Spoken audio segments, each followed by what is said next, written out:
Hi friends, welcome to அம்மா today சமையல். இன்றைக்கி அவரைக்காய் வச்சு ஒரு பொரிக்குழம்பு தான் செய்ய போகிறோம். அது செய்யறது எப்படின்றத பார்க்கலாம் வாங்க.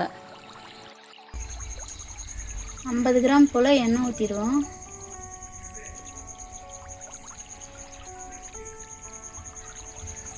கொஞ்சமாக கடுகு போட்டுருவோம். கடுகு நல்லா பொரிஞ்சு வரட்டும்.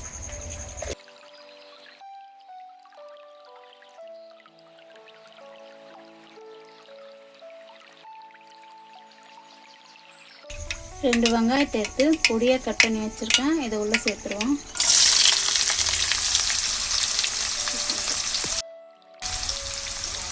ஒரு கொத்து கருவேப்பிலை வச்சுருக்கேன், அதையும் உள்ளே சேர்த்துருவோம். வெங்காயம் நல்லா பொன்வரவில் வர வரைக்கும் நல்லா வதக்கி விட்டுடுவோம். வெங்காயம் நல்லா செவந்து வரட்டும், வெயிட் பண்ணுவோம். வெங்காயம் இந்த அளவுக்கு செவந்ததுக்கப்புறம் நம்ம இது கூட 2 தக்காளியை பொடியாக கட் பண்ணி வச்சுருக்கேன், அதையும் சேர்த்துருவோம்ல. தக்காளியை நல்லா குழைய நல்லா வதக்கி விட்டுடுவோம். தக்காளி வதங்கி வர்றதுக்கோசம் கொஞ்சமாக உப்பு சேர்த்துருவோம். உள்ள உப்பு போட்டோன்னா தக்காளிக்கு நல்லா குழஞ்சி வந்துடும் சீக்கிரமாக. தக்காளி இந்த அளவு வதங்கினதுக்கப்புறம் இது கூட அவரைக்காய் சேர்த்துருவோம். அவரைக்காய் இது செடி அவரைக்காய். இது சைஸே குட்டி குட்டியாக தான் இருக்கும். இது குழம்புக்கு நல்லாயிருக்கும் செஞ்சால். உங்கள் ஏரியாங்களில் கிடச்சா இது கண்டிப்பாக வாங்கி செஞ்சு சாப்பிட்டு பாருங்கள், நல்லா டேஸ்ட்டாக இருக்கும் குழம்பு. இது நல்லா எண்ணெயிலே காய் நல்லா வதக்கிடுவோம். நல்லா வதங்கி வரட்டும்.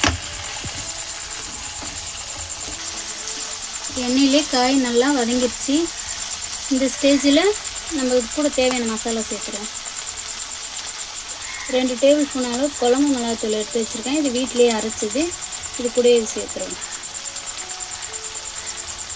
கரிஞ்சிடாமல் இருக்கிறதுக்கோசம் கொஞ்சமாக தண்ணி சேர்த்துப்போம். இது நல்லா எண்ணெய் பிரிஞ்சு வர வரைக்கும் நல்லா வதக்கி விட்டுட்டு,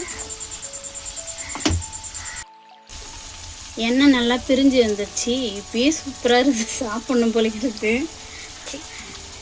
இந்த ஸ்டேஜில் இந்த காய் வேகிறதுக்கு கொஞ்சம் தண்ணி சேர்த்துருப்போம்.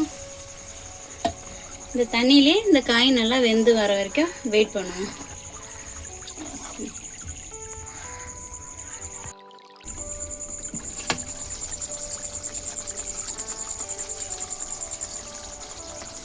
காய் நல்லா வெந்துருச்சு. இந்த ஸ்டேஜில் ஒரு நெல்லிக்காய் சைஸு புளி எடுத்து வச்சுருக்கேன், அதை எள்ளு சேர்த்துருவோம்.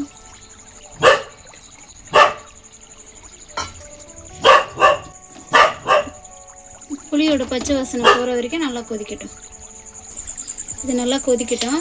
இது கொதிக்கிறதுக்குள்ளே நம்ம தேங்காவை ரெடி பண்ணிட்டு வந்துடுவோம். ஒரு கைப்பிடி அளவுக்கு தேங்காய் சேர்த்துருவோம். உள்ள ஒரு அரை ஸ்பூன் அளவு சோம்பு சேர்த்துருவோம். ஒரு கொத்து அளவுக்கு கருவேப்பிலை சேர்த்துருவோம். இப்போ இதை ஃபைன் பேஸ்ட்டாக நம்ம அரைச்சிட்டு வந்துடுவோம். ஏற்கனவே குழம்புக்கு உப்பு போட்டுட்டோம். இப்போ குழம்புக்கு தேவையான அளவுக்கு மட்டும் உப்பு போட்டுப்போம்.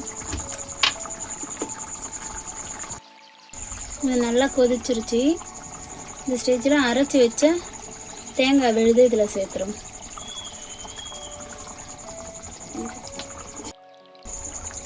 நல்லா ஒரு கொதி வர வரைக்கும் மட்டும் கொதிக்க வச்சு இறக்கிடுவோம்.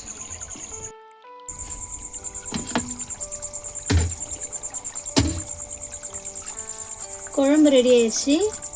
வேறு ஒரு பாத்திரத்துக்கு மாற்றிப்போம். இந்த வீடியோ உங்களுக்கு பிடிச்சிருந்தா மறக்காமல் லைக் பண்ணுங்கள், ஷேர் பண்ணுங்கள் அண்ட் கமெண்ட் பண்ணுங்கள். அப்புறம் நம்ம சேனலை மறக்காமல் எல்லோரும் சப்ஸ்கிரைப் பண்ணிவிட்டு பெல் ஐக்கானை கிளிக் பண்ணி ஆல் என்ற ஆப்ஷனை சூஸ் பண்ணிவிடுங்க. இந்த ரெசிபி உங்கள் வீட்டில் ட்ரை பண்ணி பார்த்து எப்படி இருந்தது மறக்காமல் கமெண்ட் பண்ணுங்கள்.